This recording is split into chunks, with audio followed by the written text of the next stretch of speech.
expanding that. But that's just our brief little foray into the RPG college this week. We're not doing it too much. The other thing I suggest, every week I'm going to give you a suggestion. This suggestion is go to each of your players and have them tell you 3 things about their player's past. One can be like an NPC that they know. One could be like a legend from the area they grew up in, and what have you. But get 3 things from them, and then find one thing from each of those things you get from the players, and try to work it in somewhere into your story in the future. You don't have to put it in right now. Write them all on note cards and then shuffle them up. And when you're looking for something to feather into the game, go to that set of cards, shuffle them up, and deal a couple of them out until you find one that'll fit the situation, and then work from that. And it'll help you build your encounters, but more so, it'll draw your players in. They'll see that their backgrounds actually have an effect. They might forget that they ever answered that question for you, about 3 things. Keith Baker, who, of course, wrote the Eberron campaign setting and designed games like Gloom and Action Cats and Illumat, and the Adventure Time game that just recently came out. He when he runs a game, he ran a game for us, a game in year 5 when he was our first special guest. And I played in that, and he gave everybody a questionnaire at the very beginning of the game and had all kinds of questions on it. Among ones was like, what color was your pet cat, and what was its name, and things. And then later on, he brought all this information into the game, and this was a spot game. He didn't have a whole bunch of time to prep, but he took all that information later on, reflected it in the game, and made it that much more real to everybody. And so that's the one tip I'm going to give you this week, is go to your players, ask them for like 3 things to give you something. This is also a great time to where you could go through and read their backstories again. Because you tell your players you want a backstory. I usually tell them I want like a half page to no more than 2 pages. Anything less than that's not enough. Anything more than that is too much.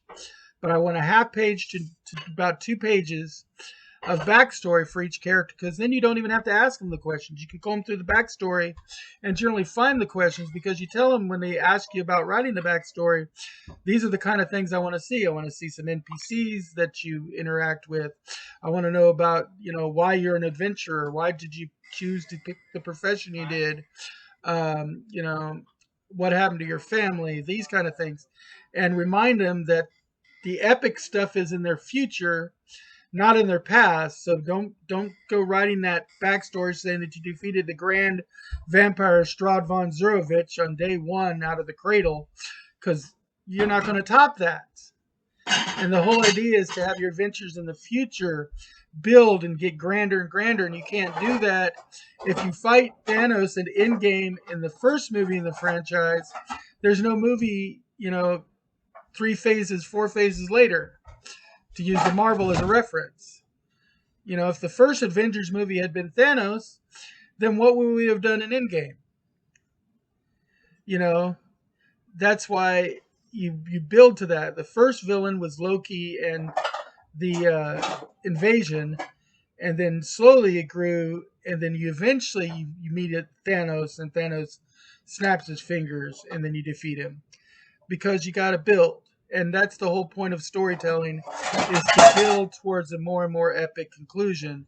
So you can't start with a big conclusion all at the beginning.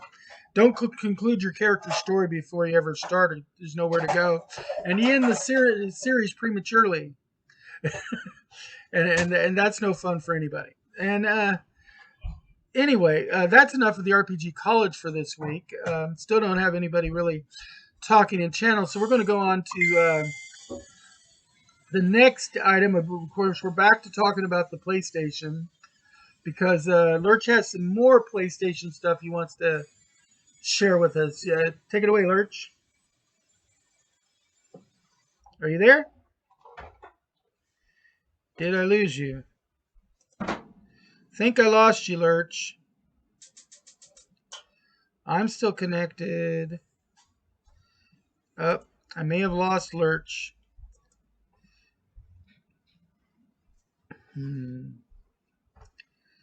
Uh,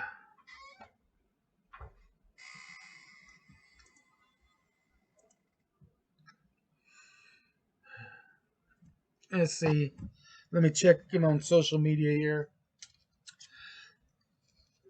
I think I lost him.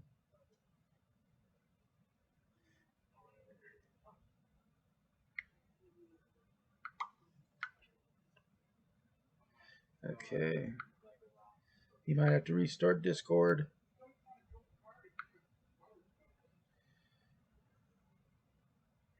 It's already restarted, so we're waiting for it to go through and see what happens. I might have to restart mine too if it's causing issues, because of course Discord is how we share the hosting of this show. Let me do a refresh on mine.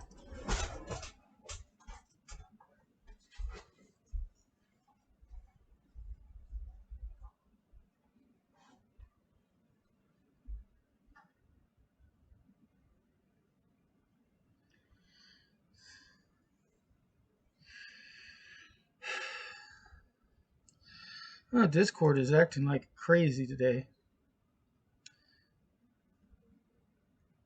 Come on.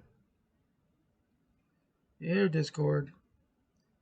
Am I having internet issues? No, my internet looks to be strong. We're still listed as broadcasting. I'm not getting any broadcast errors. Let me try opening this, closing that, and redoing Discord this way. Discord, start from the beginning. There we go. Okay. Hey, I can hear you. And I can hear you too. Okay. Yeah, I had to totally redo it. I can hear you too. Oh, okay. So yeah, I ended up jumping over on the Twitch stream and was watching while I was trying to message you that I got disconnected from you on the Discord. I restarted my Discord, but didn't help. I think you restarted your Discord. Too. Yeah, I had to restart it completely. It looked like the Twitch. It looked like the Twitch stream got disconnected there for a few seconds. It might have just been it reacting to all the me changing menus and stuff while I was trying to get everything working. So I think we'll go ahead and move on. So the other PlayStation news I've got. So there was it looks like Sony accidentally revealed plans for a new PlayStation Plus benefit called PlayStation, the PS Plus Video Pass. It popped up on the PlayStation Poland website and then was quickly removed, where they put up a banner that, when translated to English, it says, "A new benefit available for a limited time on PlayStation Plus. PS Plus Video Pass is a trial service active April 22nd, 2021 to April 22nd, 2022. The subscription benefit is available to PS Plus users in Poland." And then it had like pictures for Venom and Zombieland Double Tap and Bloodshot starring Vin Diesel. Presumably it's got others. It is interesting to think about that all three of those movies are Sony-made films, Sony Pictures films. Right. Not much more is known, but that was posted up on the Poland PlayStation.com website, or PlayStation whatever the letters are for Poland. And that bodes well. I mean, we're getting all kinds of new streaming services here in the U.S., but I know a lot of our streaming services aren't available in other countries. Which is why, like, for instance, if you get Netflix in other countries, some of the stuff on Netflix available there isn't available here because since they don't have the other streaming services to provide it, Netflix kind of acts as a go-between. So, like, a lot of the stuff that you get like on, say, HBO Max might not be available in the UK. Which is why a lot of people are using those software VPN services so they can pretend like they're in other countries to use those services.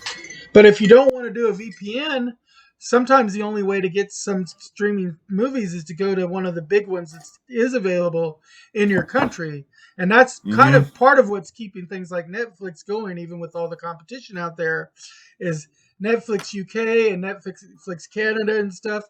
They're providing a bunch of movies that they aren't providing in the US, because US, the exclusive license is going to um, Discovery or Paramount or whatever other streaming service has the exclusive license on that content right now.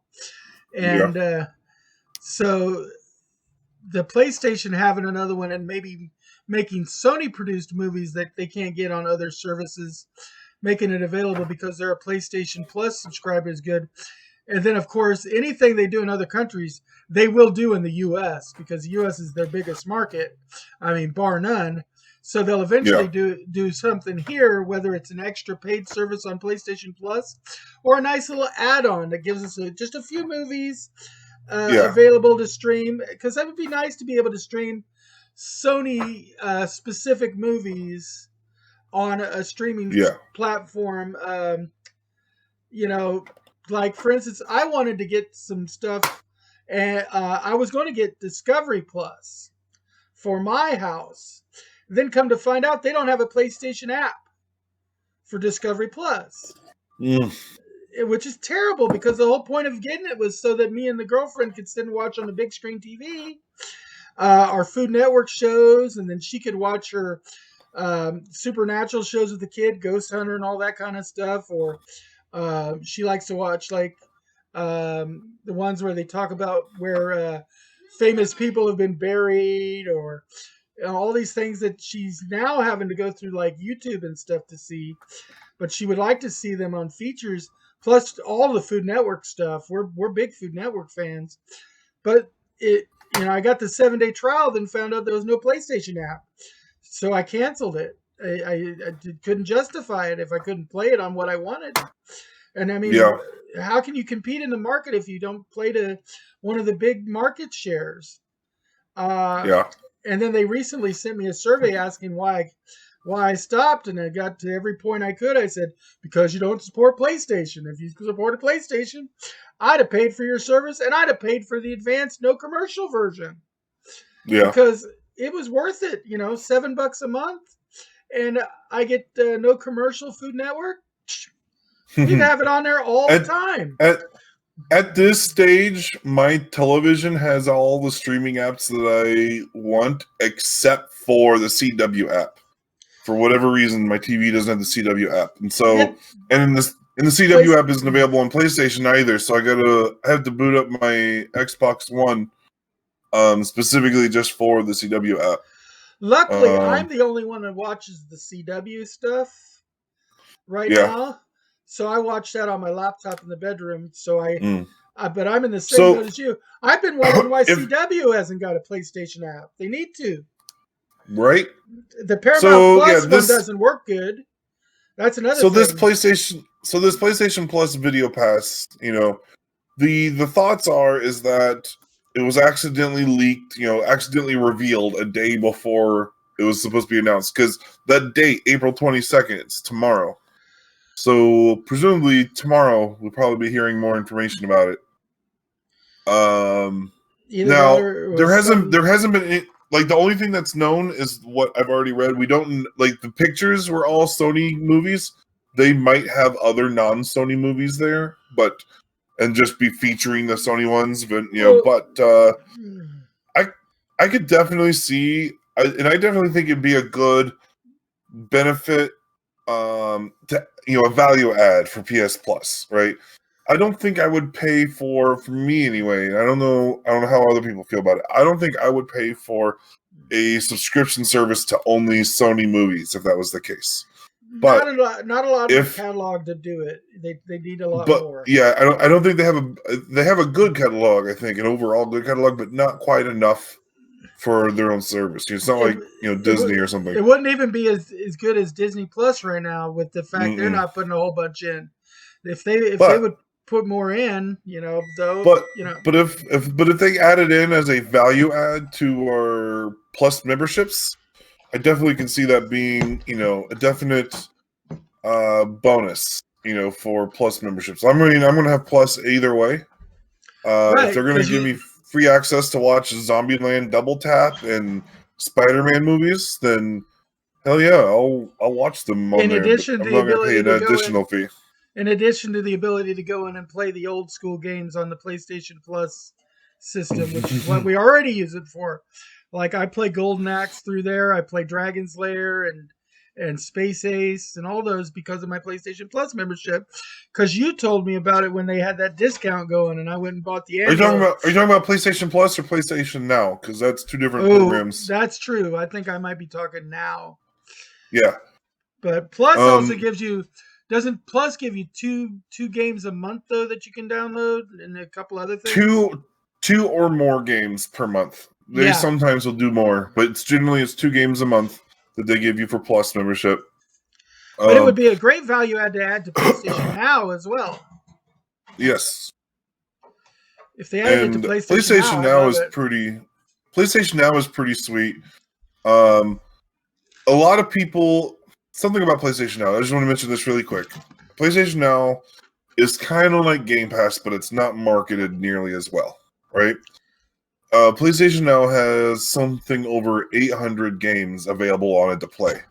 Of those 800 something games, over 400 of them are PS4 games that you can download and play on your system at no extra cost. You just pay the monthly fee for the PlayStation Now service, and you have unlimited use of those PlayStation 4 games that you can download. It also has about 400 PS3 games, or PS1, PS2, and PS3 games. Like it has games across like all the history. All three platforms, and now I'm a little bit fuzzy. I think you can download PS1 and PS2 games and play those locally. I think the only ones you can't download locally are PS3 games, if I remember right. Yeah, because I think Heavenly Sword would not download. And that's a PS3. I know PS3 games don't. The question is PS1 and PS2? I know PS1 and PS2 does because I've got Ape Escape 2 on there, which is a PS2 game. And Dark Cloud 1 and 2, although I already owned copies of them, I also have them through PS2 Now. And they both give me the option to download them. So that's something. And then of course Golden Axe is a retrofit of a cabinet game, so I'm not sure which exactly that's coming from, but I play those every once in a while when I want something just to relax. A little no-brainer game to relax to once in a while. Like I can go all through the Ace version of Space Ace without, too much trouble because I used to play it all the dang time. But Dragon's Lair still gets me. I like Dragon's Lair too. I play that one every once in a while too. Yeah, but it'd be a great value add for either PlayStation Plus or PlayStation Now patrons. But PlayStation Now, like you said, 800 and some games on their catalog for, especially if you got in on that cheap annual deal, that's worthwhile. I'm going to keep mine going. And I know you will too. As long as they keep the value add, I'm going to keep doing it. And that's the thing. They have to keep adjusting to their market share, and they got to realize that they got a value add to some of these things. And it's not giving you enough. That's the thing that some of these systems ain't quite getting right yet. Yet, I say, because some of them are starting to learn. And Sony, obviously, keeping their stores open shows that they're learning. Sony possibly getting ready to do a value add streaming service shows that they're learning. Testing it out in a smaller market like another country, probably a good idea to do a little tester there. I mean, I don't blame them. That's probably smart business. But yeah, it's the whole industry is kind of growth related, and like we said before in the previous PlayStation topic, we're very media driven. We'll tell them what we want. We will tell them what we want. We're not a generation of staying quiet. We're a generation of being loud and proud. We're telling people what we want, and you better give it to us, or we will go to somebody else. We will go to your competitor. We are not ashamed to do so. Yeah. um, Uh, okay, well, um, I don't have a splash screen for this next thing. I just wanted to touch on. I was bouncing around viewing a few videos earlier today, and there was talk about the Ghostbusters Afterlife that's coming out. We still have till November before it comes out, November 11th. Um, but why did I that think it was there? Why did I think it was closer? it was originally supposed to be in 2020, but with all the COVID and stuff, it got pushed Mm, and pushed, and now okay, it's okay. November 11th. But a few things. First of all, Ernie Hudson got to do a pre-screening of it, and he was speechless. He Oh loved yeah. it, and I thought that was a pretty good earmark. Also, in the same article I was reading, Dan Aykroyd is Is going to be doing a guest spot. Annie Potts is going to be Sigourney Weaver.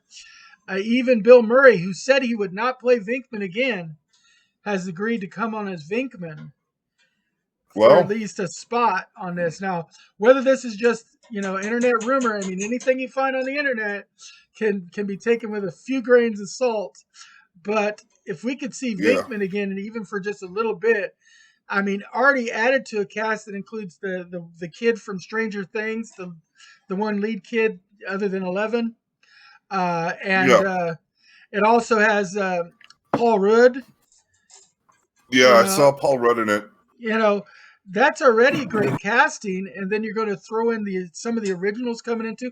Ernie Hudson might even be showing up in there. So Ernie, Annie, Sigourney, Dan Aykroyd. I mean, I'm chomping at the bit waiting for this. And I know here in Springfield, we have a huge Ghostbuster fan group called the Ghostbusters of the Ozark. And so I know every one of them is chomping at the bit like thoroughbred stallions ready for the race. They want this Mm. movie to come out, and it better be good. I mean, it better be good. But Jason Reitman seems to be, from what I'm hearing, doing a great job, according to people like Ernie Hudson, who I kind of trust him. He's been not only was he a Ghostbuster, but he went on to be in a whole bunch of both high and low budget nerdy movies for the past how many years? I mean, he's been doing this for 30 years now. Ernie Hudson was actually a guest here in Springfield at VisionCon one year. The same week, in fact, that Harold Ramis died. He showed up Mm. and then had to leave uh, to go to the funeral. No, he had to go to the funeral, so he got here late, is what it was, I believe, that week. But we still had Ernie Hudson that week. Yeah, I Um, remember that. I only got to speak to him once, and that was to tell him where the bathroom was because he was surrounded by Ghostbusters so much I couldn't get close to his table to say hi. But Oh man. He came out in the hallway, was kind of looking kind of lost. I knew right away he was looking for a bathroom. And I just told him where. So that's my entire experience with Ernie Hudson, was telling him where the bathroom was. And of course, you don't want to talk a man to the bathroom, so I'm not going to do that. Yeah. But I think my only direct interaction with him, because I was there when he did his speech or whatever, when he did the his Q&A and panel, stuff. his panel, Yeah, his yeah, panel. Yeah, I was there for this big panel, like the big panel. They had like the main room all set up. yeah. I didn't happen to come up with any questions that someone before me didn't already ask, so I didn't get to actually ask a question in the Q&A section. So my only Right. actual like direct interactions with him was at one point where he was walking through the Convention. hallway of the convention hall. He was walking through a hallway, and I said hi, Ernie, and he said hey, and then before I could say anything else, the security guard like pushed me. Yeah, That was for being a relatively small. I mean, we're the biggest town 100% within the Missouri borders, but we're technically considered a small town. We've got a few good guests here between VisionCon and Game and a couple of the other things. I mean, we even had that TrekCon here at one point. They had a whole bunch of guests. In fact, that's part of the reason they they went financially belly up. They went for too many guests and not enough actual Oh paid spots. But we won't get into that. We don't want to badmouth any other cons. no. uh, but yeah, so anyway, Ghostbuster Afterlife. Currently, the release date is set to November 11th. If anybody hears differently, please let us know. I would love to hear about an early screening. Trust me, I would be there. Mm. It looks like, is this movie made by Sony? I think it's made by Sony. I think it is a Sony production. Wouldn't it be cool if wouldn't it be cool if PlayStation Sony ends up doing this PS Plus Video Pass, and it's just an added benefit, and one of the first movies they have put on there for us? Is Ghostbuster Afterlife the same day it goes in theaters? I'm getting excited over speculation I just came up with. That's okay. That's part of what podcasting's all about, I think. We get excited. We talk our little throats dry doing this, but we do it because it is a labor of love. We're not paid to do this. We're not, incentivized. We're not getting any commercial kickbacks or anything. In fact, any money I make on my channel goes directly into charity anyway. So, and the same thing with Game. When we put Game on, just to let people know, anything over and above our operating expense, because none of us get a paycheck or any kind of compensation,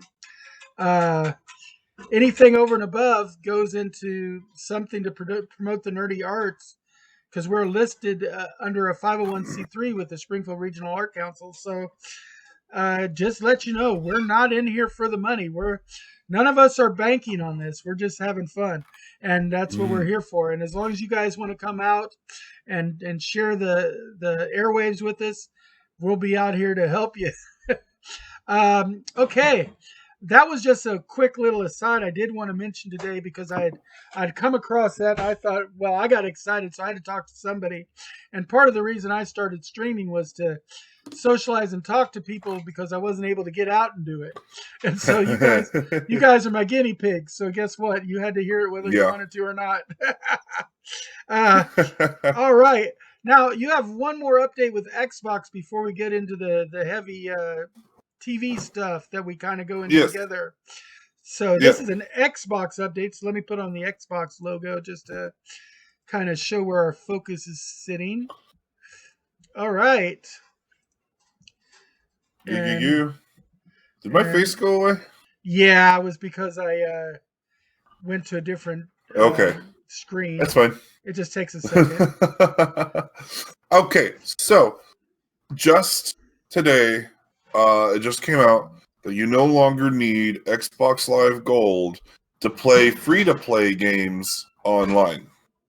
So stuff like Paladin that means... and... Yeah, so free-to-play games are now actually free-to-play on Xbox. About time. All I can say to that is about time, but I don't own an Xbox, so that to me is not a big deal. This is excellent news. It is great news, but it is also news. It's another one of those things like we talked about earlier with the PlayStation stores for PS3 and Vita. It is another instance of one of these companies having a mistake that they're finally correcting. So we should, give them praise for recognizing something they were doing wrong and doing better. I've criticized Xbox for years for the free-to-play games not being free-to-play. Did you at one point have to have Xbox, the paid version, just to even use Netflix and stuff on Xbox? At one point? Yeah. That might still be the case. I'm not sure. But I know the last that I did use my Xbox for those services, it's not been an issue for me directly so much because I've got an Xbox Live membership usually. Right. But yeah, I do remember there was some criticisms in the past, and I don't know what the current status is. I didn't look into it, but I know that in the past that to use it for any streaming services like Netflix or anything, you had to have an active Xbox Live Gold membership. Yeah, which is silly because PlayStation you didn't, and even what was it? A Wii U you didn't. Yeah, you just was able to use the streaming service, and so that was something I'm kind of criticizing. I was like, look, PlayStation is charging for their PlayStation Online service for all games except for free-to-play games. And it makes sense for a free-to-play game to be able to play a game for free. Or if that game has its own independent subscription service. So, like, if you were playing Final Fantasy 14, right? If you had Final Fantasy 14 and you were playing Final Fantasy, Square Enix, that $15 a month, you don't have to also pay PlayStation their Plus membership fees on top of it, which is silly. Because in those cases, Square Enix is handling all the server work, and so PlayStation doesn't have a whole lot of overhead for you to be able to play those games. And so, this is something I've been criticizing Xbox for years, that they needed to make free-to-play games and games that have other subscriptions. Last I remember, they don't even have Final Fantasy 14 on Xbox. And I suspect part of it is because you'd have to have gold membership to be able to do it. That's my suspicion on why. So don't take that for word. I don't have any authorized confirmation on that. But that's my theory, is that they don't have Final Fantasy 14 on Xbox because of the requirement for gold membership. Or at least part of the reason. I assume that's a part of it's a factor. Mm-hmm. So, but now, and this is I think especially going to be good for kids. I've known a lot of people who have kids who the kids are gamers, but the parents aren't, and they don't understand why they need to pay this additional monthly or yearly fee. They're like, I bought my kid the Xbox, and I bought my kid these games. Now he's wanting me to put my credit card into the Xbox so that he can keep charging my credit card for these games, and they don't understand subscription games. Yeah, they don't understand the subscriptions for the gold membership. Yeah, they believe you buy a game, you should own the game. Because they remember like buying Pac-Man and ColecoVision stuff when they were kids. You just plugged in the cartridge and went. You didn't have to keep paying the service. And so of course, this still means if they buy games, the games they buy, they still have to pay online. But there's a lot of free-to-play games, big-time free-to-play games. Call of Duty Warzone is free-to-play. Destiny 2 is free-to-play. Fortnite, one of the biggest games in the world, is free-to-play. Roblox, Rocket League, Apex Legends. World of Tanks, Paladin, Smite. So we got a whole lot of big... Roblox, I hear, is extremely popular with kids, and Genshin Impact or whatever. These games are really big, especially a lot of these games are popular with kids, and they could get the game for free, but they'd have to pay this monthly subscription, and convincing their parents to pay for that gold might be a little stickly sometimes. And so I'm glad that they're doing this, because honestly, it can't cost Xbox all that much money. They're a multi-trillion-dollar company. They're making the Xbox now, or their Xbox Game Pass is making over $200 million a month. Yeah, just on subscriptions. Yeah, they're making the money. They can afford to do it, especially since a lot of the heavy server load is being taken care of by a completely different company. They're not all they're doing really is allowing you to put the software on their system and opening up a port, basically. That's it. I mean, they're charging you to open a port. And sure, they're handling the voice communications, probably, with the Xbox party chats and things like that. They got good services. Xbox has a good online system. But that doesn't mean they need to game bar and all the stuff from the game bar and the ability to stream it. I kind of think that part of them making this free to play for these are free to play games free online. I think part of what kind of pushed that to happen is now that they have Game Pass being so successful, this is one more way to get people into their environment. If someone can say, oh, if you get an Xbox, you can get Fortnite and play Fortnite on it for free and not pay Xbox Live Gold. And then you might pay money you might be able to get them to pay money for the other services until eventually they get, Game Pass eventually. And like you said, Fortnite is still one of the biggest games out. Even I don't play it, but I know a lot of people that do. And I do the salad. It's all marketing. So we've hit both PlayStation and Xbox today on their marketing, and they've both gotten kudos today. It's all been Yeah. pretty much on the positive side. We haven't had the negatives like we've had in the past couple of episodes. They're actually improving, which is great to hear, great to see. Yeah. That's great. Now we're getting ready to go into the meat and potatoes of our show. So probably one of our favorite sections, which is when we start talking about TV and movies and stuff. I mean, I know I talked about Ghostbuster Afterlife, and we'll probably mention in this section Mortal Kombat because it comes out in just 2 days. Mortal Kombat. Mortal Kombat. There's a bunch Yeah. of videos out. You can see the first 7 minutes of the video of the movie. The first 7 minutes have already been released on YouTube. Yeah. There's. I don't think I'm going to watch those 7 minutes. I think I'm going to wait until the movie comes out and then start at the 7-minute movie mark and never see the intro. I've already seen it, so I can't do that. Yeah. No. I kind of just want to go in relatively blind. I saw the trailer. I watched the trailer a couple of times, and that's really exciting. But I don't want to spoil too much more, and I'm just kind of I've kind of forgotten most of the trailers so that I can go into the movie and be I'm ready to go and just as fresh as possible, as virgin as my eyes can be to that movie. The 7 minutes is mainly just a little bit.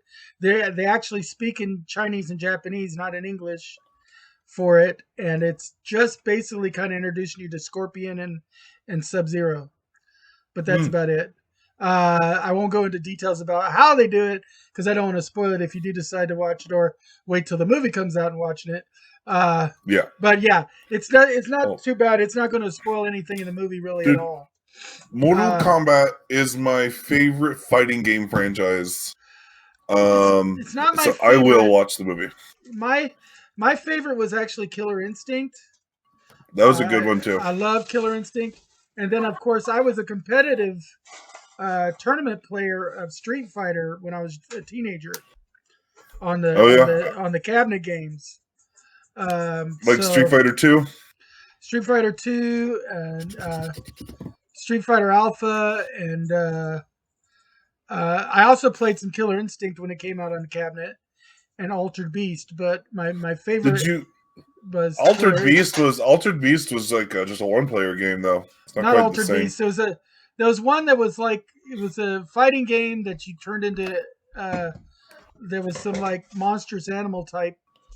Well, is it the one where you're people that transform into animals mid-fight? Yeah. That's Bloody Roar.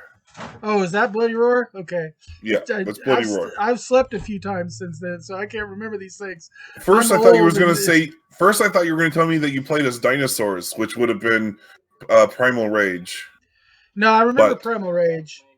But if you're talking about the ones, there's a 3D fighter. It's an early 3D fighter where you're playing as people that mid-fight you do something and you transform into an animal and then continue fighting. Yeah, and it was on definitely Bloody Roar. Neo Geo cabinets. I think it was a Neo Geo cabinet. Maybe. But I played them on PS1 and GameCube back in the 90s. I played them in early 2000s. So I played them on cabinets. But yeah, so Mortal Kombat, and that's the perfect intro to our media segment. Mortal Kombat is going to be an amazing event now. I was kind of hoping they would release on a Wednesday so that I could watch it before the show and do the non-spoiler episode, and then the following week we do the spoiler episode, like we did. That'd be tough on me. I don't have a whole lot of time on my Wednesday to watch the movie before we stream. I know. It's hard enough already for me to get the CW episodes that release on Wednesdays. Well, you didn't have to worry about The Flash this week. Yeah, that was helpful. I only had to watch the Supergirl this time.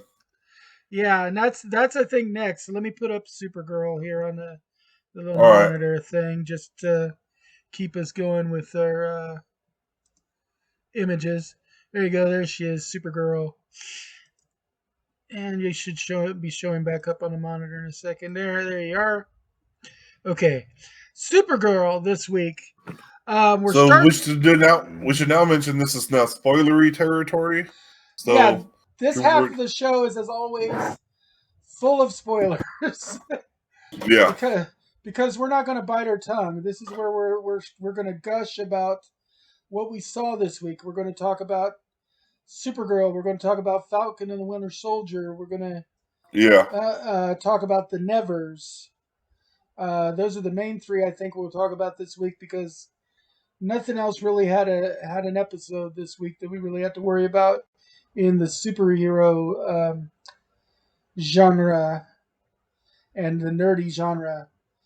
But next week, like I said, next week we're going to be talking about Mortal Kombat. Yeah. Finish him. Dun, dun, dun. Finish him. Fatality. Okay. And that was the thing that made Mortal Kombat, I think, different from all the other games was that fatality. And then blood drips across the screen. That was just something special that they added in that gave it its own element of gruesomeness in a time when parents were still complaining that games were being a little bit too violent and kids were still saying, I want more violence in my games. I mean, the story goes that was the reason for the SRB rating systems was Mortal Kombat. Yep. But Mortal Kombat, I mean, it gave people that played it what they wanted. They wanted those fatalities. Let me tell you, everybody wanted to do those 100 hit combos that ended with the fatality. All right. But anyway, Supergirl. But back to Supergirl. Lena Luthor has pretty much joined the Super Friends. Because Supergirl has kind of, in a way, become the Super Friends show. It doesn't have all the other guests all the time, but it has Supergirl and Martian Manhunter and Mrs. Manhunter, and it's got Dreamer, and it's got Brainiac. Was it Brainiac 5? And not just Brainy. Brainiac some number. Yeah, they call him Brainiac Brainy. 5. I think he's supposed to be Brainiac 5. I think you're right. And so it's got all those, plus it's got the occasional guest spot of somebody else, like Jim Olsen's version of Guardian will sometimes be on there and stuff like that. Well, now Lena Luthor is kind of joined as their tech support with Brainiac 5. And actually with her sister, because her sister's actually, we often forget her sister started out as a doctor and designer and stuff. You know, she went to the Department of Alien Affairs secretly, but her open job was to be as a contractor and build stuff for the military, not as a agent. A lot of people didn't realize she was an agent for the DOA. But so she's part of their tech support team too. Anyway, they're still messing around with the Phantom Zone and the Phantoms getting into the regular world. Prime Phantom, oh boy, is he getting big. He was like about what, 15 feet tall in this? 10, yeah, something like tall? that. Because he's absorbed more and more souls in the Prime universe. McGann, Mrs. Martian Manhunter, she was only kind of brought back because John Johns had a part of her soul kind of in him because they bonded, and he gave that part back to her, which allowed her to, keep her by and not die and become permanently a phantom of the Phantom Zone. They were working to track the Phantoms to try to use that ability to both defeat the Phantoms and break what they called the chrysalis, because it had all the stored souls of the people that had been attacked and turned into progeny phantoms. All the progeny, the souls of the people they were originally were stored in this chrysalis, and the chrysalis shell was hardening. And at a certain point, they talked about another world that was overcome by a prime phantom who did this. And once the shell gets to a certain point, it becomes invulnerable. And at that point, they take over the whole planet, and it just becomes another part of the negative zone or the phantom zone. And so they were trying to find the chrysalis so they could destroy it before it fully hardened. But they were also going to try to use their ability to track that way, combining a tracker that Lena Luthor created with Dreamer's abilities and McGann's affinity for the phantoms, because she was, of course, partially taken over by a phantom in the previous episode. Combining those three things, they were also going to use it to track Kara in the multiple phantom zones. Yeah, in the Phantom Zone archipelago. The archipelago, that's a good word for it. It's a bunch of phantom zone islands. There was one question that I can't help but wonder, and it's not really that important, but how do they know so much about this chrysalis, right? I know they said that they got records of another planet that got taken over in the past, and nothing they did could break through it. But it also sounds like everyone that tried to deal with it all became phantoms. So who recorded that history? Well, Brainiac 5 has the information from a bunch of AIs. So there could have been satellite AIs that got a lot of that information. Because Brainiac's got the information passed down from like 4 other generations of Brainiacs. So that's probably where I would say a lot of the information had to come from. Plus, Kara's mother designed the anchoring system that anchored them to the Phantom Zone in the first place. Yeah. You know, which is why they're looking for the anchor to get out. And that comes into play this episode too, because of course she's traveling with her father, but her father did not design the anchoring system. Her mother did. But she turns to her father at one point and says, okay, you knew Mother better than anybody. What would she do? Yeah. And for those who don't remember, the actor playing her father, he got his start in a little TV show called Roswell as the main alien in a group of Roswell aliens. And he's a great actor to bring back into another nerdy role. I like him in almost everything he plays in. And it's interesting. I'm still wondering what's going to happen, though, when he comes back to the real world, because there's a lot of hinkiness that happens. Like we said, spoiler alert, their nth dimensional imp kind of betrays them at the end here. Yeah. I was suspicious of her for a little while. Like, her powers conveniently didn't work. They work, then they don't work, then they work, then they don't work. Yeah. It was... Plus, we both know Mr. Pitalik. I mean, if she's from that race, you know you don't trust them. They're like Loki. You just don't trust them. Yeah. I mean, Pitalik isn't evil. He's just mischievous. Except for the time that, what's his name wrote him? Alan Moore. Alan Moore wrote him to be evil, but that's a whole other conversation. But Alan Moore was extreme. Anytime he was always extreme. Book, everything he wrote was extreme. It sure is.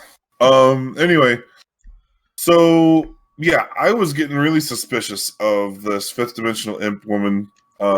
Like, she looked like she wasn't even trying, right? Like, she's like, okay, I'm gonna see if I can fix his leg. Nope, it doesn't work. We're gonna have to leave him behind. I was like, hold up. Yeah, we're not getting a lot of effort out of you, man. We're not feeling it. Yeah. Yeah, so it'll be interesting to see the wrap-up of this because, of course, as we said before, this is the final season of Supergirl. So, they're going to build to something great. And there's going to be a crossover of some kind, because there is one every year. They did say they were going to purposely go smaller scale. It's only supposed to involve like 2 or 3 shows. That's it. It's not going to have 5, 6, 12 shows all interacting and crossovers from the movies and the old TV shows and all that shit like it did in Crisis.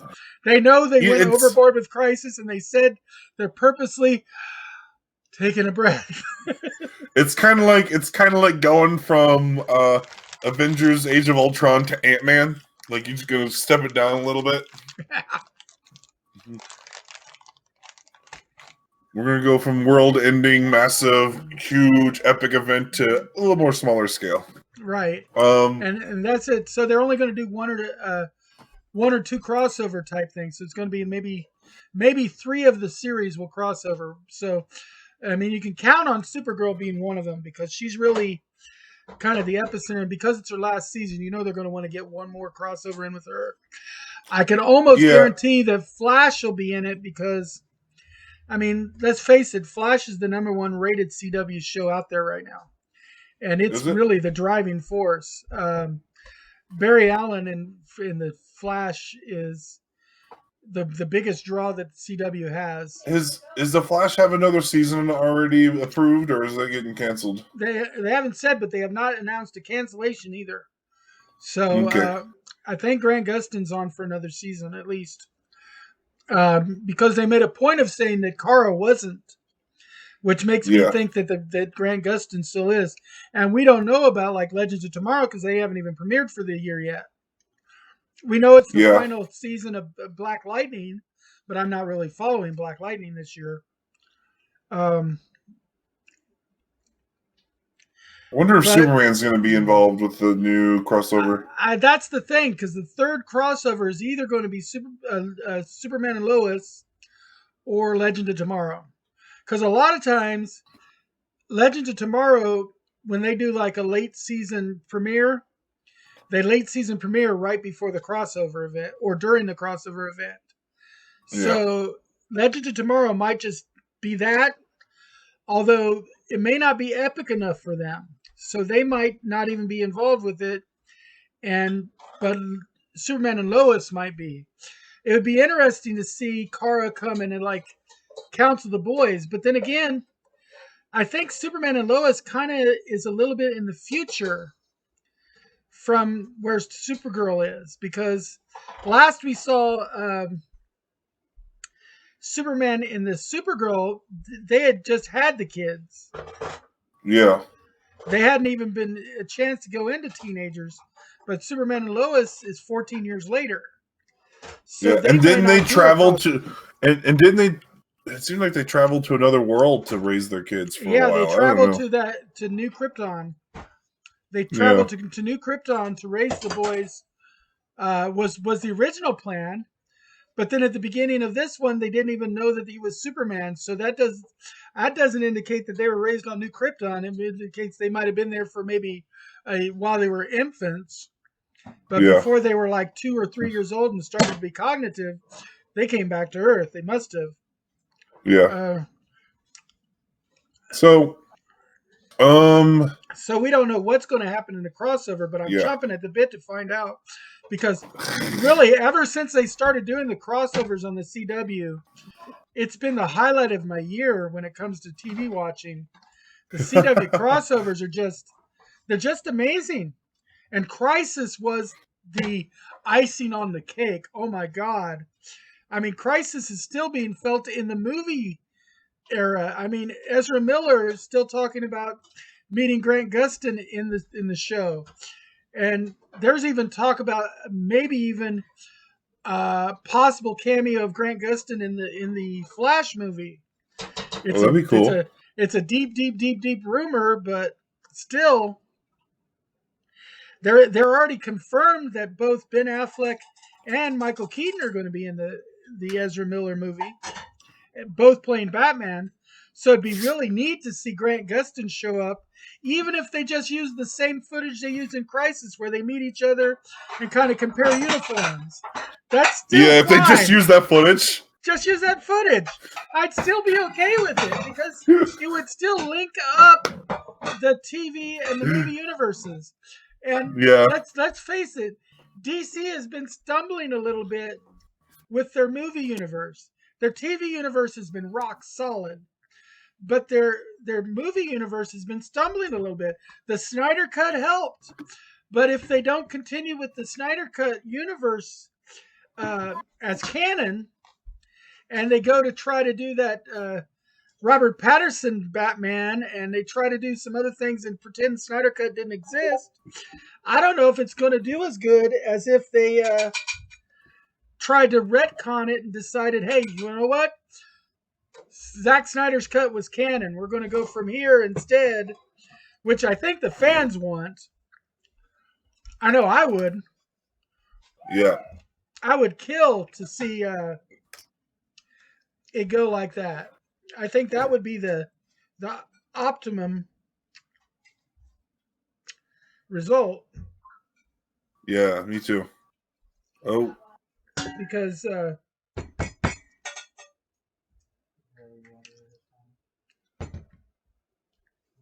Everything okay? Did I lose something? Now my Okay. bottle was So clogged. yeah, okay. So Supergirl's this news episode of Supergirl. It seems like we might be getting close to wrapping up the Phantom Zone story arc that we're getting at the moment. But I think it's going to immediately segue into one more thing. Because, of course, her father's going to come with her, possibly, when she leaves the Phantom Zone. And Lex Luthor has got to do one more final act. You know him. He's Lex fucking Luthor. Yeah. I honestly hope he doesn't, but I'm sure he will. I mean, plus it's John Cryer, and he's such a great actor. I'd like to see more of him.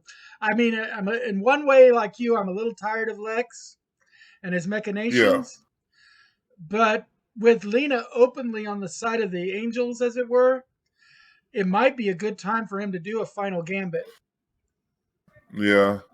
I guess I would just really like to see another villain get some time, but I don't know if we've got the time to. There'll probably be another villain. It'll just probably be under the thumb of Lex, or Lex will try to bring him under his thumb, or try to do it to an alliance. What about Brainiac 1, like the original Brainiac? And Brainy has to come to terms with dealing with his ancestor being just trying to destroy him and shit. That could be more interesting. That'd be more interesting to me than another Lex Luthor story. Yeah, but that would, I think, involve too much time. I don't think they have enough time left in the series to give that justice.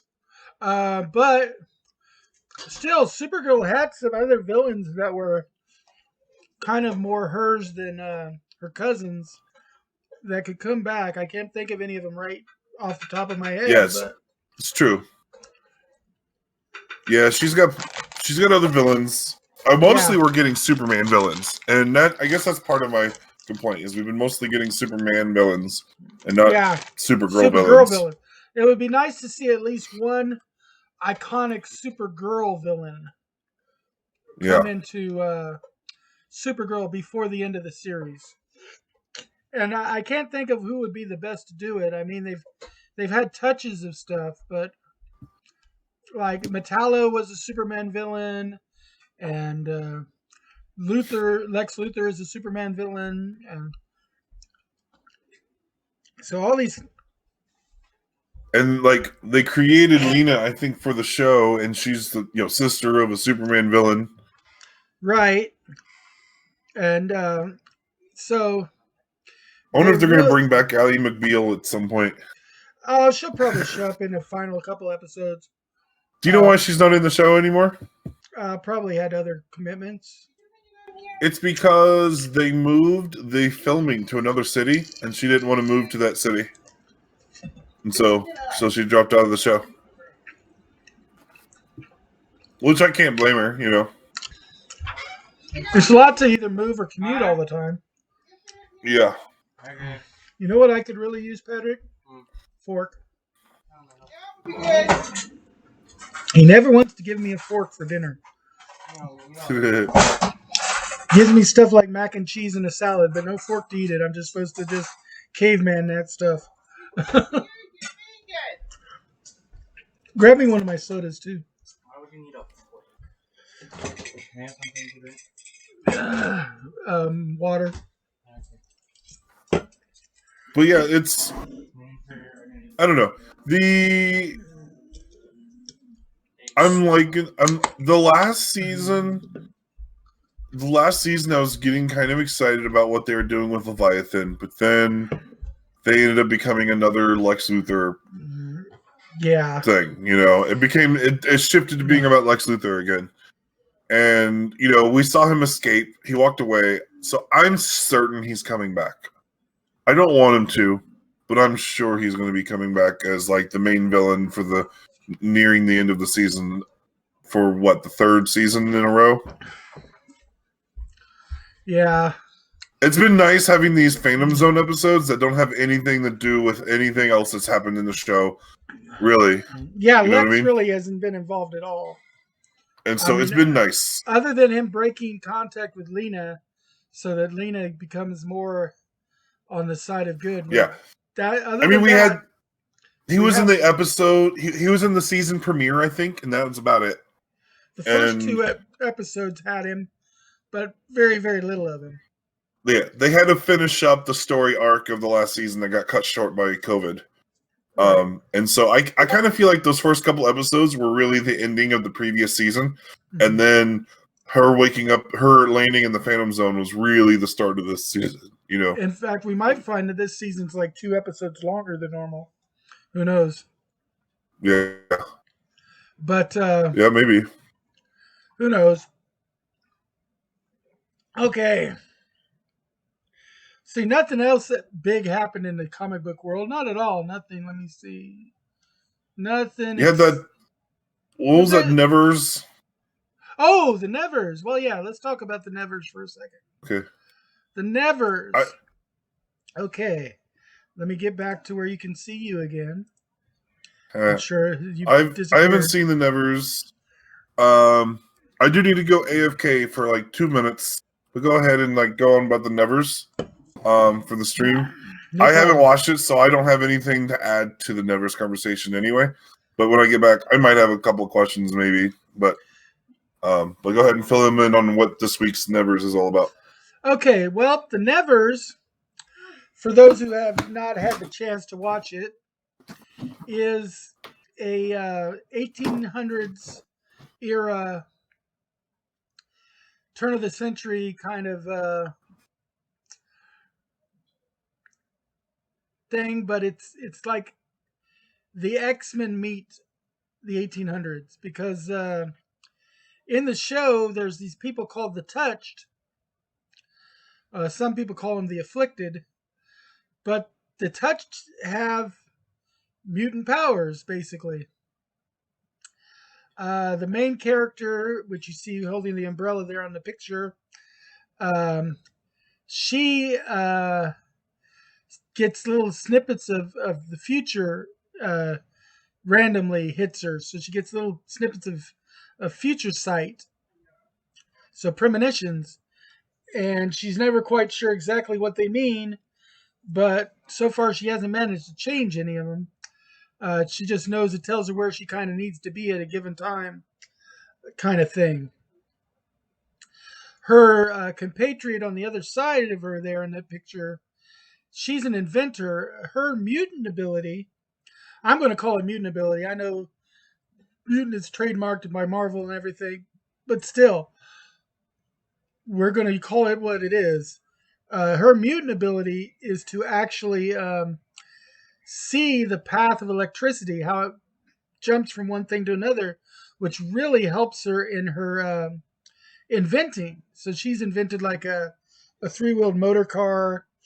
And she's invented a few other gadgets and gizmos that they've used to help rescue various members of the Touched. There's the one girl in the background with the fire in her hands. She can actually move and manipulate fire, kind of similar to Pyro from the X-Men. Not like Johnny Storm. So far, she hasn't encased herself in flames, but she does kind of manipulate fire. Only difference between her and Pyro is she can actually generate the fire. She doesn't need the lighter, where Pyro needs something to start the fire, then he can manipulate it. Yeah, so it's a group of mutants basically in the 1800s.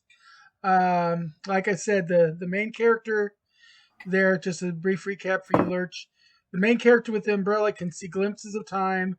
Her friend, the blonde next to her, is the one that can see kind of the paths of electricity, and she's the inventor.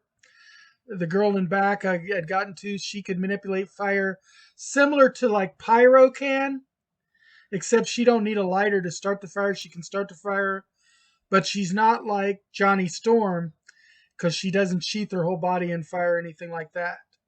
At least not yet. At least not yet. But that gives you an idea of some of the powers. And then the African American man on the end, the only male in the picture, has healing abilities. So other than that, I can't see the others to be really sure which ones they are. But in this week's episode, last week they had rescued a girl that could basically was a universal translator. She could understand English and stuff, but when she spoke back to people, she had a mix of like all different languages, and people would be identifying the languages through them. In this episode, they go to the opera, and they went to the opera at the end of the last episode. This episode kind of continues from there, but they go to a dinner party, and in this case, it's the blonde takes a few of the charges to the dinner party, including the 15-foot tall 12-year-old girl, and the girl who can speak only in other languages, and a girl who can take soap bubbles and freeze them into spheres of ice, as among some of the mutant powers that they manifest. And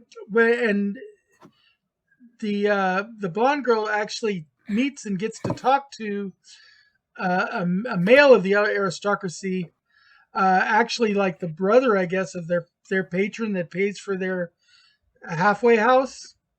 She's in a wheelchair and she's not touched in any way, but she's kind of the patron, and she's the one throwing the dinner party. And her brother, it turns out he's got the ability, he doesn't understand it, but he will like kind of his mentality will leave his body and enter that of birds. So he's flying along with the birds, and he can see through their eyes, feel what they're feeling and everything. And while that happens, he's kind of in a fogue state, like a catatonic almost state and everything. So that's an interesting little power. And anyway, what they're trying to do is they're trying to protect the touched from the superstitious masses. So it's very much an X-Men-esque kind of story, because the X-Men is all about, the mutants trying to live with the regular Homo sapiens saying, oh God, no, they're going to kill us, and trying to stamp out the mutant menace and all that. So it's very much in the flavor of the X-Men or New Mutants or any of those kind of shows. Yeah. But setting it in the 1800s, I think, is a neat little backdrop. It kind of makes you think of Miss Peregrine's School for Unusual Children. Yes, or yes. whatever it is. Was it a school or was it? Yeah, it was the I think it was the school or home for I own it, but I don't remember which it is.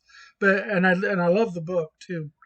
But yeah, it's very much in the style of that, but a little bit earlier in time period than even that was. When they were stuck in the time loop there. But that's an excellent comparison. And so if you liked Mrs. Peregrine's, you'd love this show. If you like the X-Men, this is a show you definitely want to check out. It is on HBO, and it comes on every Sunday. At our time, it would be 8 p.m. Sundays. So there's only 2 episodes out so far.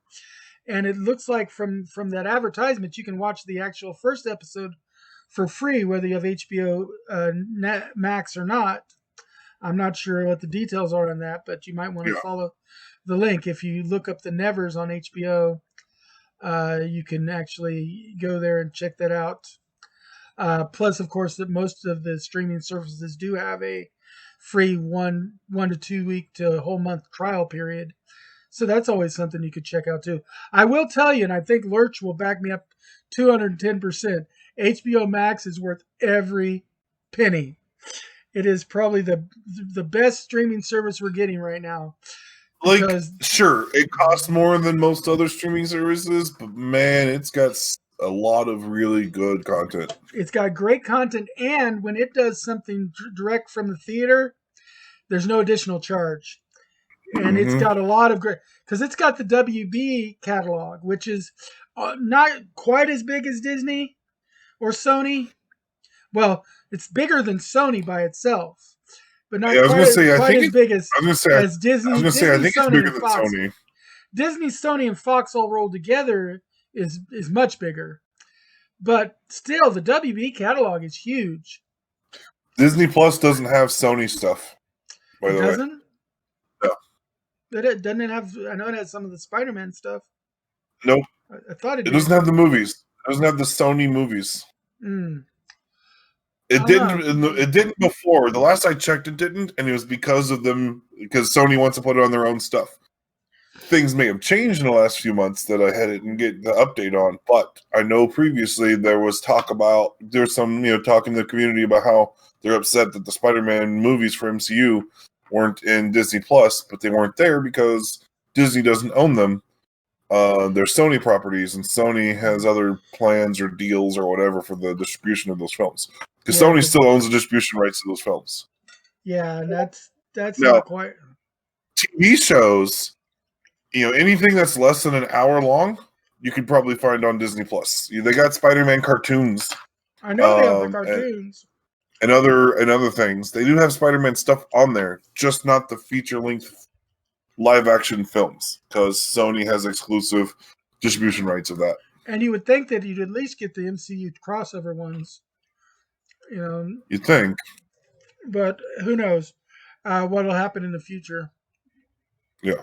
But that's just another way to illustrate that HBO Max is such a great bargain because they have original programming like the Nevers.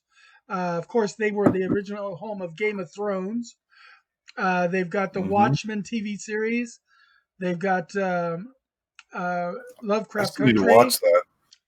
Yeah, I need to watch too. I started to and then got distracted. Silicon Valley, which is a fantastic comedy show written by the guy who created Beavis and Butthead. I'm gonna have to About check that people. out. Oh yeah. Oh my god. It's got inappropriate humor, but it's about people who are trying to make computer software. I don't want to go to the nitty-gritty specifics, but they're trying to make it as a software development company in Silicon Valley. And they are technical geniuses, but socially awkward. And I know So that like the might IT sound crowd.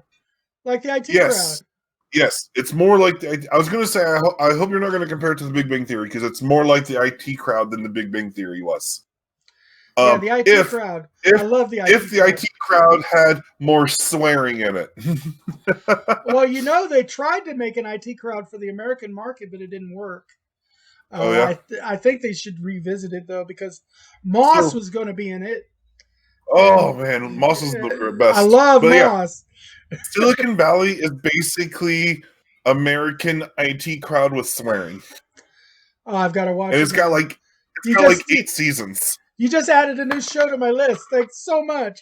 Like I had room. Yeah. Actually, I was looking for a new comedy, so that's So okay. The series is over. The series ended around. I think it got 8 seasons, and it ended. It was a planned ending, so it got like a It had an actual end. ending. An actual end for the show. That's good. And I'll check it out. I definitely will. Yeah. Go. Yeah, and that's just a few examples of HBO Max. I mean, and when they put on things, they put on like the entire series of movies. Like, of course, I just finished rewatching the entire Christopher Nolan Dark Knight trilogy again because how many times can you watch that series? I know I can watch it a lot. And I watched the Oceans series, Ocean 11, Ocean 12, Ocean 13. I legit have it hanging on my wall, snippets of the original film reel from The Dark Knight. Right? Like, yeah, framed and everything. It's pretty awesome. How many times can you watch Heath Ledger? I mean, come on. Heath Ledger's Joker is still, I think, recognized as the best cinematic Joker they've made, bar none. And Arguably. I would agree with you, but that's arguable. yeah, there's a few people out there that might argue that. I just Yeah. recently rewatched Joker with Joaquin Phoenix too. Oh, that was so good. But Like I would still say I didn't even want that movie, but it was really good. But I still say Heath Ledger was better. Okay, so I think we got one last show we was wanting to talk about. Falcon and the Winter Soldier. Was there right? another show? There was another show. Let me see. Let me think here. Falcon and the Winter Soldier. It had something to do with a bird and a military guy. Yeah. Oh yeah. A disabled 100-year-old veteran that lost his arm in the war, and his pet bird. Yeah, that's it. That's what it was. Yeah. Falcon and the Winter Soldier. Okay. This week, first of all, there's been a lot of controversy online about this particular episode. A lot of people were disappointed in it, from what I've seen and heard. And it fit my predictions exactly, actually. I was like, we're coming on the 5th episode. If they stayed in the same pattern that they did with WandaVision, they're going to calm it down this episode and do some background stuff. And that's exactly what they did. They calmed it down. They spent more time with Sam's sister in this episode. Yeah. They didn't have a bunch of the big action fight scenes in this episode. They calmed it down a little bit. And the 5th episode is the right spot to do that. Right in the middle of the series, you want to take a breather. And I knew I had been saying to people all week, while building up to watch it, I was like, if they follow the pattern that they've been doing, and I think they're going to, then the 5th episode is going to be a step back. They're not going to be in nonstop battles. They're not going to be running for their life constantly. They're going to be doing some background work. They're going to explore somebody's background or somebody's interpersonal relationship. And that's what they did. They went and did more with Sam's sister. They actually brought the whole community together in Sam's hometown to help build and repair the boat that they couldn't even find. They found out they couldn't even sell because it was in too much disrepair. But they find out that Sam's family, his parents, had helped every family in that community. And you find out that just like how you see in Superman and Lois, how you find out secretly Martha Kent had helped every family in Smallville. This is the same thing. Sam's family were the people that everybody went to when they had problems, and Sam's family helped them out. So when Sam put out the call, everybody in the community came and pitched in to help rebuild the boat. Mm-hmm. You know, and so people bringing in paint, people bringing in tools and parts and all kinds of stuff. And he went and worked on the one braking system, even though his sister swore it wasn't the problem, and it wasn't, I guess. But he got mad at him for working on it anyway, even though because he wouldn't listen to her, which is typical brother sister stuff. So that's great character building elements. Now, like I said, online, a lot of people didn't like this episode. I like that bit with Sam telling Bucky, he's like, don't you even think about flirting with my sister. That's right. Because you knew. Because among other things, she was kind of intrigued by Bucky. But, hey, Sarah, watch it, Buck. He's not warning Sarah away. He's warning Bucky away. Because he knows if he tries to warn Sarah away, she'll beat his ass. That's what sisters do. And you can't fight back with your sister. But yeah, you did that, and then you get that last little bit at the end where you kind of find out that Sam has realized that he's going to have to take up the mantle of Captain America, like Steve Rogers said in the first place, and so he starts practicing with the shield. And I think that's a great way to end it. Him doing the practice with the shield and everything. So I don't see why all the people online were so upset at this episode. They thought it was a little bit too homey, a little bit too sitcom normal type. But you know what?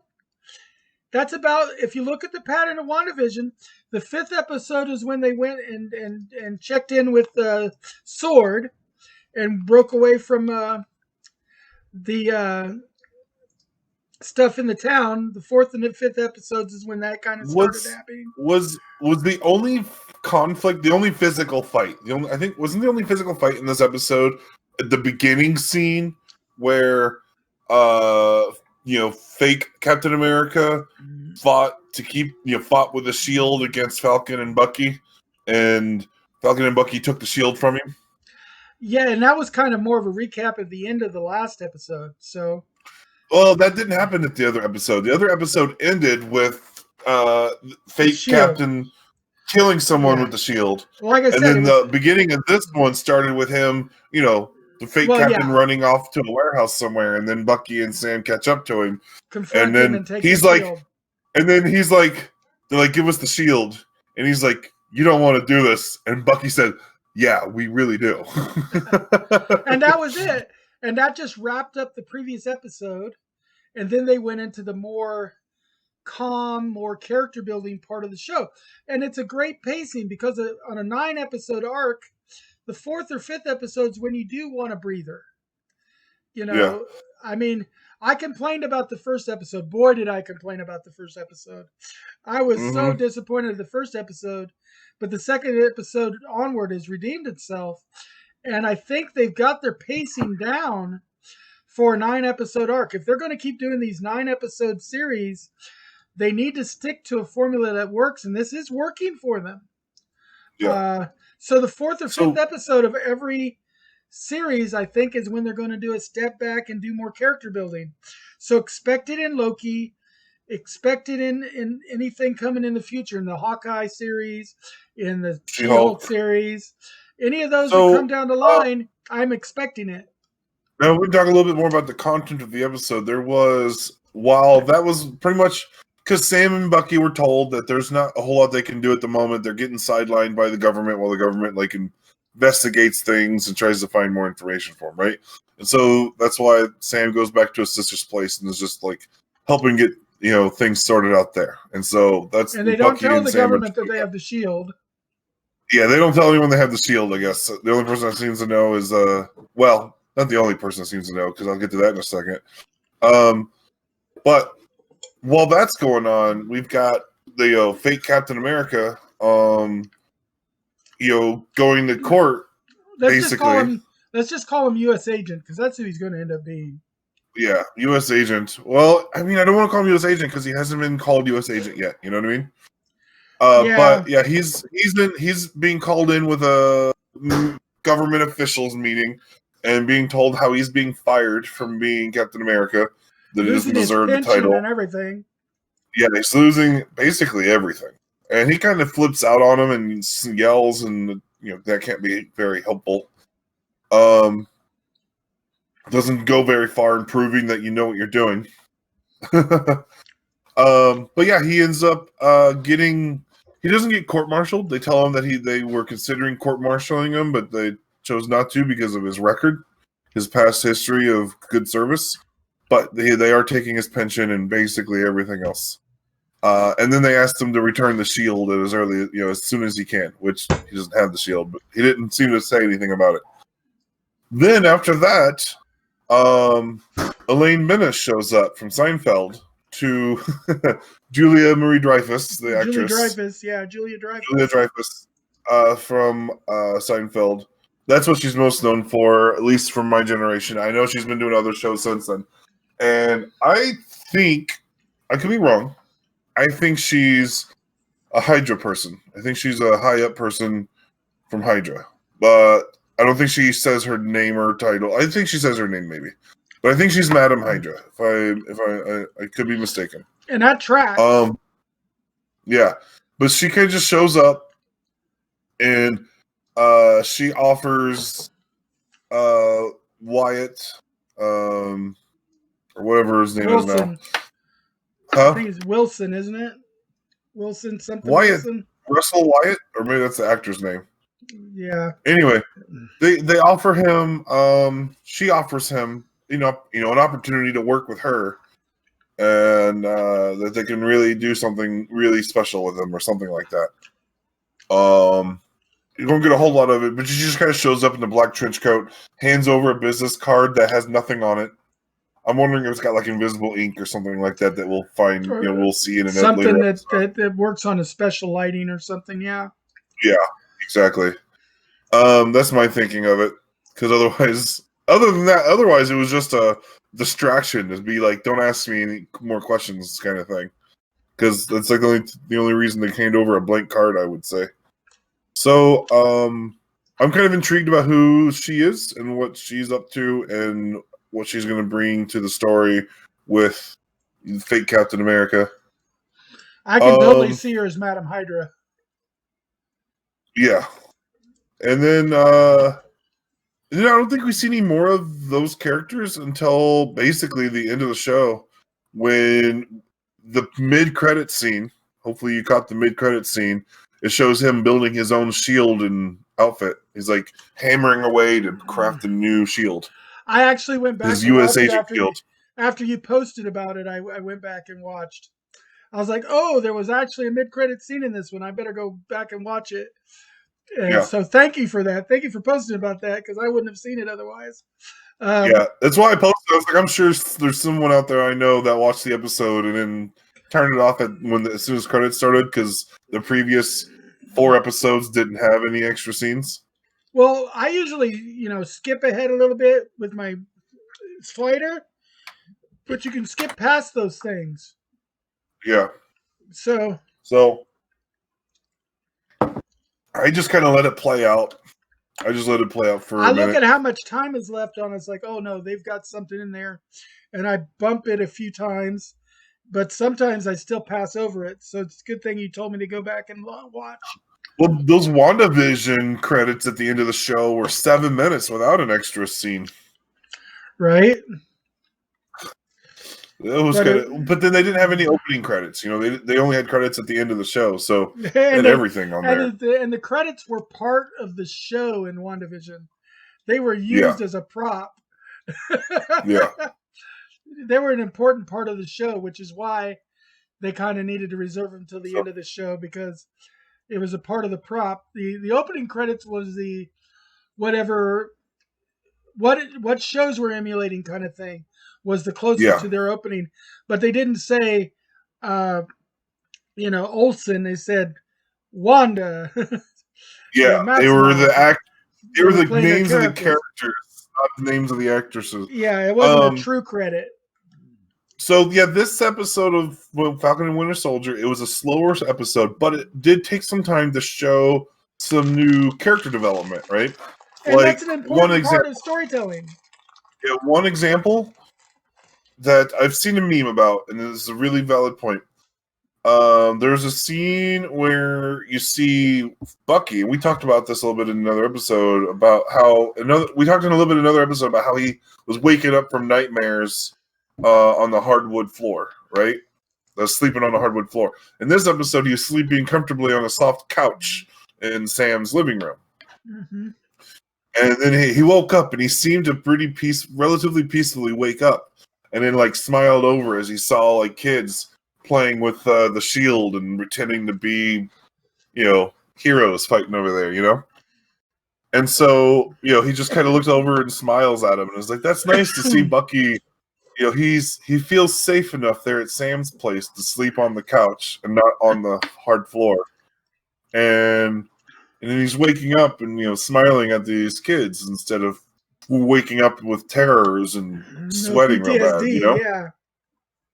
And so this scene, this time of spending with Sam's family is, I think, being really beneficial to Bucky. And then him and Sam have this really interesting conversation where they talk about the complexity of the history of the Shield and this and that. But my favorite part of the conversation is where they're saying something along the lines of, he's like, what? He's like, what are we? We were just a pair of guys that had a mutual friend, but now that friend is gone. So now we're just a pair of guys. I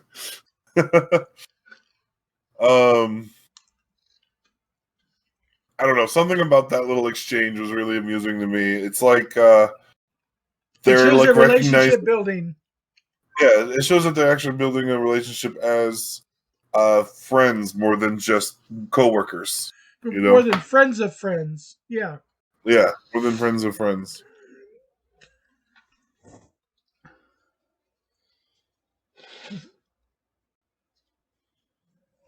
Okay. But yeah, so yes, this episode was highly maligned online.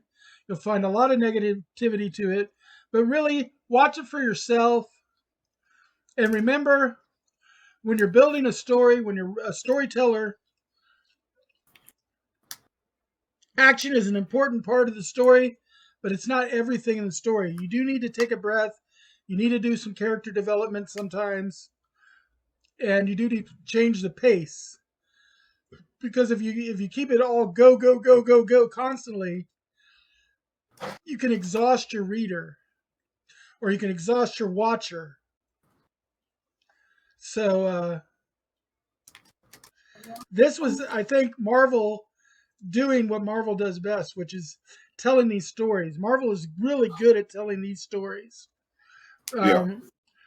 Like I said, the Marvel Disney machine might not be the best media engine for some of their decisions, but when it comes to making these movies and these TV shows, they're Hi, doing great. boys. In fact, they're hello. Uh, they're especially doing better than they did with their other TV offerings. I mean, Agents of S.H.I.E.L.D. came out pretty good, but they completely almost divorced it from the movies once it got started. Um, these ones fit a little bit more niche into the overall cinematic universe. Uh, and I think we'd be doing a disservice if we didn't also address that Sam also met with what was his name, Isaiah, yeah, that African American gentleman the ex from super soldier. the former super soldier, yeah. Mm-hmm. And She even offered him the because shield, didn't he? I don't think I'm not sure. He I didn't know. quite offer him the shield. He I brought it know. with him, and presumably maybe he was going to offer him the shield, but before he had the opportunity to, the Isaiah said that, America would never let a black man carry that shield. And no And then self-respecting black man and would. if they did, no self-respecting black man would carry the shield or would accept it or something like that. Yeah. But then at the And end of this episode, it kind of, Sam throws that to the wind, and it looks like he's going to accept it anyway. yeah. I wouldn't say he throws it to the wind because he gave it some. It really got to him, and he gave it some serious thought. And he talked to his sister about it, and she helped him realize he can't live out his whole life just in what they are, what someone else's Other life people's was like. expectations, yeah. Other Yeah, people's and he needs to do expectations. Yeah, he needs to do exactly. justice, among other things, to the memory of his friend Steve. Yeah. So, and of course, I do like the fact that early in the episode, the agent tries to give him his wings. He says, "You forgot your wings." He says, "Keep them." He's basically saying he's no longer going to be the Falcon. He's going to be, and it turns out he's probably going to be Captain America by the end of the series. Yeah, I think you're right. He's going to be pretty solidly Captain America. And the Falcon wings are either going to get retired or have to go to somebody else. Yeah. Um, So, anyway, I'm going to have to wrap it up a little quicker than I normally do. That's okay. We're already 2 minutes after, so this is actually perfect timing this time. We're not going to overflow. We're just going to real quickly tell you where you can find us all week. I'm here on this channel Tuesday, Thursday, and Saturday mornings from 2 a.m. to 6 a.m. Barring complications, like all last week, I was out sick. The only show I did was Game Time last week because I had taken that second COVID vaccination shot and it Yeah. knocked me for a loop. But normally those are my hours here, and I've currently been playtesting a game called Fractured the MMO. But after that, I'll probably go back to old school RuneScape for a while, at least till I find another distraction that I want to share with everybody. Maybe Yeah. Final Fantasy 14 at some point. And Lurch, we can find you over at Left Claw Studios. Go ahead and tell them your schedule there. Yeah. So we stream Saturday, Sunday, Tuesday, Wednesday, Thursday, 9 p.m. to 11 p.m. Mainly I focus on Tuesdays and Thursdays, and Angels focuses on Monday or on Saturdays and Wednesdays, and then the two of us get together on Sundays. It's always 9 p.m. all 5 days, and for the most part, I'm mostly streaming Final Fantasy 14, but sometimes changing it out for other stuff. And Angel is mostly doing. He's currently working on Pixelmon Minecraft. Is mainly what he's doing right now, which he's currently streaming right now. He's streaming Pixelmon Minecraft at the moment. If he's still going, I know he was streaming a little bit ago. If he's still going, I'll go ahead and raid his channel. Yeah. Let's do that if we can. So yeah, that's what we got going on. Sunday nights we often do multiplayer things like Super Mario Kart or something like that. But we also got a lot of YouTube content that you can find on our YouTube channel by searching for Left Claw Studios. And I think that pretty much sums up our main things. We're also on Facebook and all Left that Claw etc. Studios stuff. does look like he's still on. He's playing Pixelmon Town. Yeah. Pixelmon Minecraft. Yeah, it's Pokemon rebuilt in Minecraft. And apparently every single Pokemon is in that.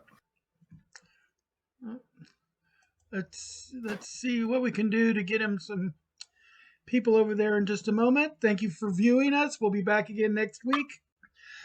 Greg should be back with us next week, and we'll have some more stuff to talk about.